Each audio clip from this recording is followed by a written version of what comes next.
Renungan Kefas. Tidak mengorbankan bagian firman manapun. 2 Timotius pasal 2 ayat 15 berkata, "Usahakanlah supaya engkau layak di hadapan Allah sebagai seorang pekerja yang tidak usah malu, yang berterus terang memberitakan perkataan kebenaran itu."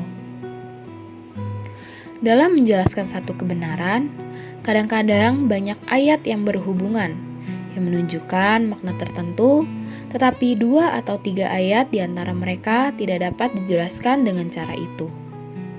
Seseorang tidak bisa mengatakan bahwa karena hanya ada 2 atau 3 ayat yang tidak bisa dijelaskan secara demikian, maka seseorang boleh mengorbankan atau mengabaikan mereka dan berdasarkan penjelasan atau penafsiran eksposisi pada mayoritas ayat tersebut. Jika seseorang melakukan hal itu, dia mengorbankan sebagian ayat. Kita tidak bisa melakukan hal ini. Selama 1 atau 2 ayat tidak mengizinkan penafsiran tertentu, kita harus melepaskan penafsiran itu. Kita harus menghormati setiap bagian Alkitab. Hanya jika satu penafsiran harmonis dengan seluruh Alkitab, barulah penafsiran ini bisa dianggap dipercaya. Setiap ayat yang melarang penafsiran tertentu tidak boleh diabaikan. Sebaliknya, penafsiran tertentu itu harus diabaikan, dan kita harus menunggu wahyu Allah lebih lanjut. Jika kita mempelajari Alkitab sedemikian, maka kita tidak akan mudah jatuh ke dalam kesalahan. Seseorang tidak bisa mengatakan karena ada 1 atau 2 ayat tidak bisa dijelaskan sedemikian, maka seseorang bisa mengorbankan ayat ini dan mendasarkan pengulasan pada ayat-ayat mayoritas.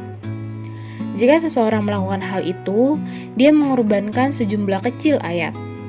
Kita tidak bisa melakukan ini.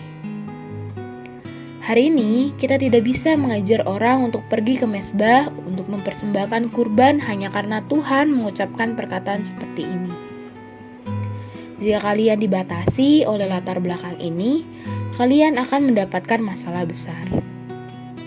Jadi, kita harus melihat bahwa kita tidak bisa mengabaikan latar belakang. Jika kita melakukan itu, kita tidak akan memahami makna sesungguhnya dari Alkitab. Di pihak lain, kita harus berhati-hati tidak dibatasi oleh latar belakang. Kalau tidak, kita akan jatuh ke dalam kesalahan.